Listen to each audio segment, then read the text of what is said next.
question generally I ask the new guests about telling the viewers about themselves, like how about their childhood, how did they grow up, like were you inclined to join the military from the very childhood? Do you come from a military background family? And then your training days, and then your joining the military, and then actually getting commissioned in the military, and all those sort of stuff.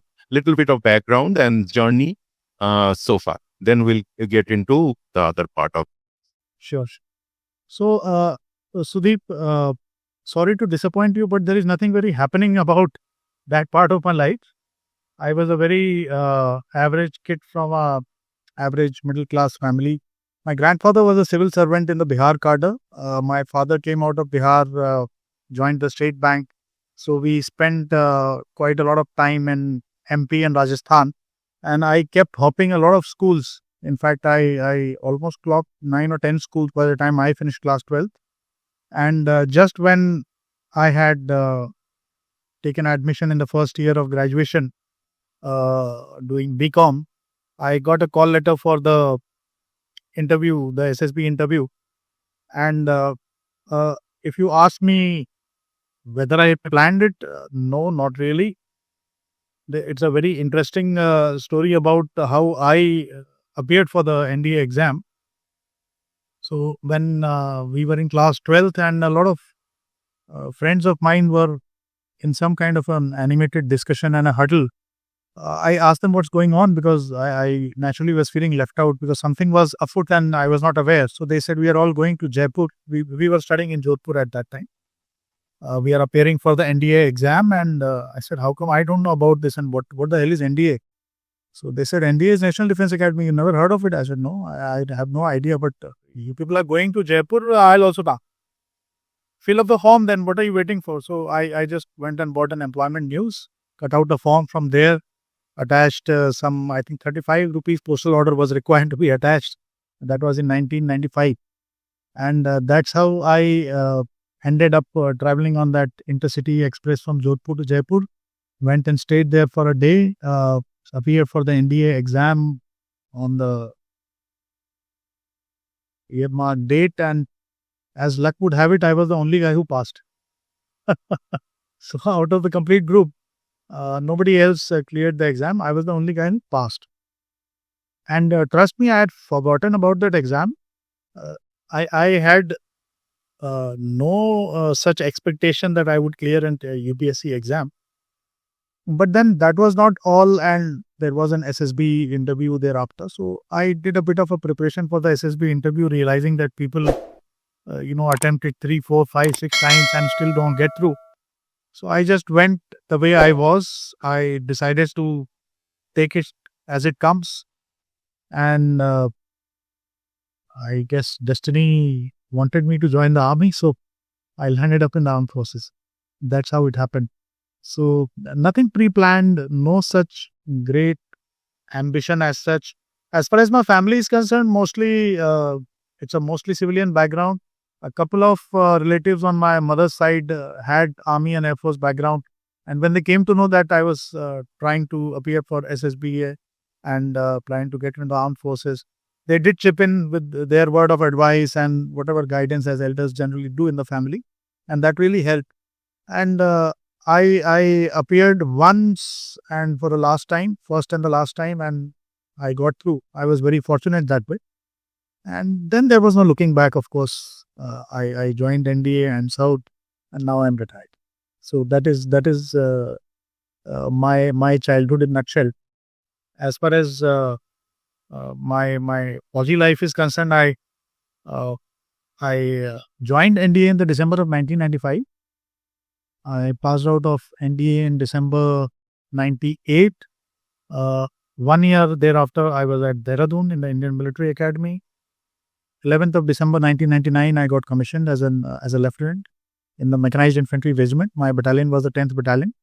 So 10 Mechanized Infantry is erstwhile Beast Maratha Light Infantry.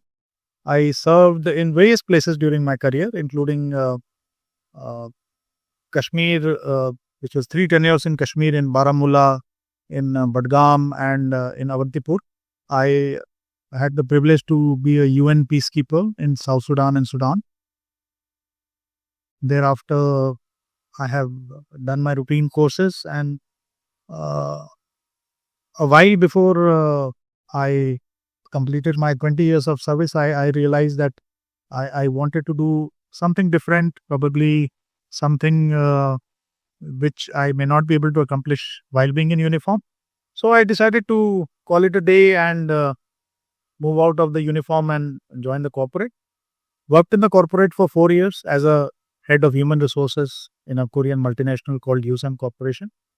Thereafter, again, I never had the experience of staying in the same place for more than 2 years, and I spent 4 years in that same job, same office. So there was a bit of a saturation, and then being adventurous that I have, I took the leap and started my own firm in the HR domain. Now, after 1.5, almost 2 years of evolution, I have started focusing on the hiring of military veterans. So have become the aggregator in case an employer would like to hire military veterans to add to their human resource pool, and I facilitate that. It gives me a lot of satisfaction, and it's a very enjoyable work, I would say.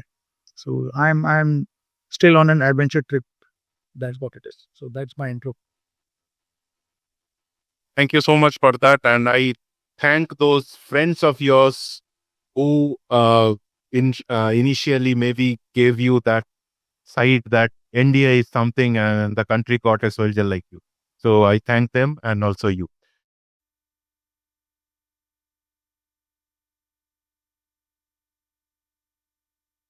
Okay. So during your training days in the NDA and all that, any interesting stories that you want to bring up? So interesting story. So as luck would have it, see, I told you I am from a totally civilian background. I had no clue as to what NDA was all about. And I was not a very athletic and that sportsman variety.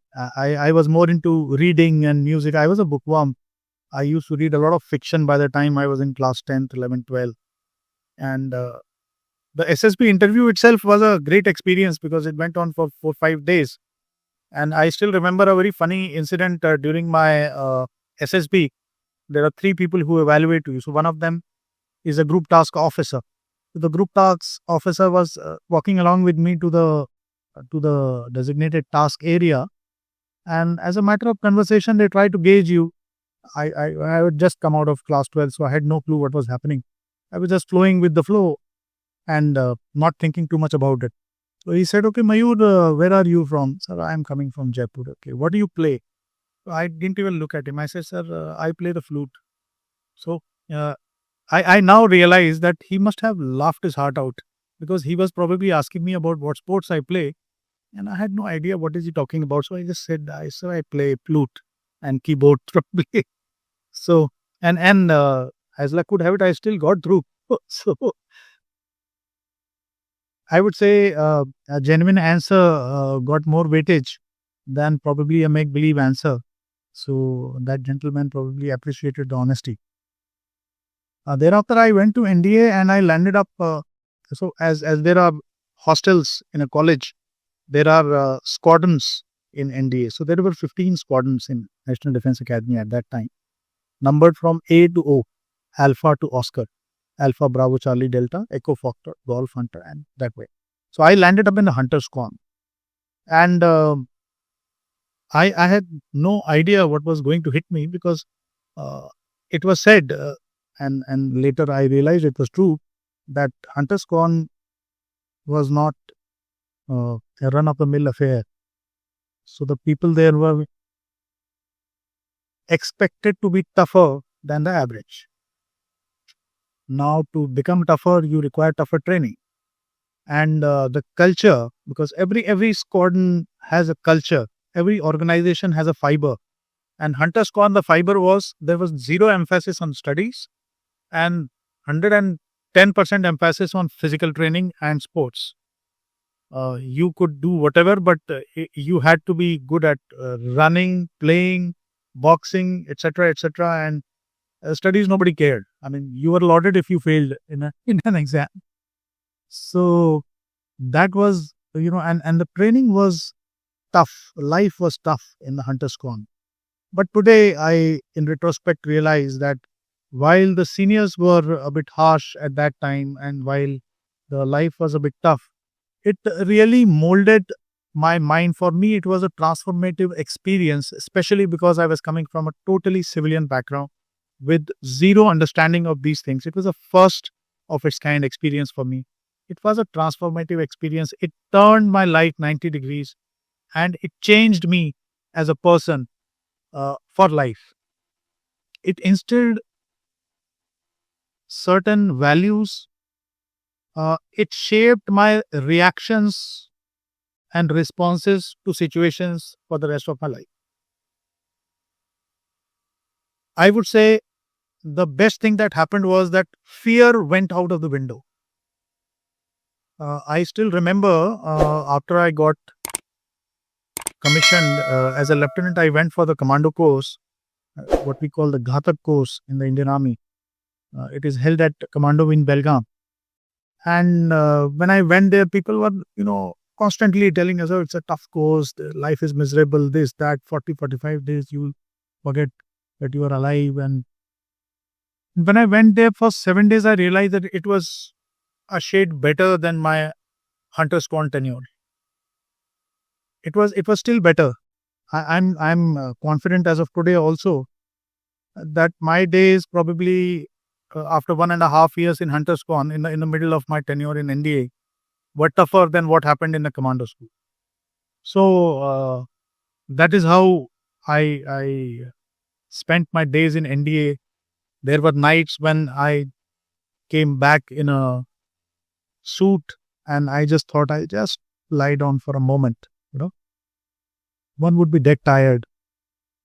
And the next thing I would know was that my alarm bell was ringing and it was 5 o'clock in the morning. So that one moment of sleep you used to just become unconscious if you would hit the bed. It was so tiring. And getting sleep was a privilege. Getting food as per your desire was another privilege. So somewhere we started realizing the value of time, food. We started respecting the little privileges that we would otherwise take for granted, right? So as a child in class 12, you understand what is a mindset like. You are in a protected environment and everything is given to you on a platter. It was a rude jolt and a kind of a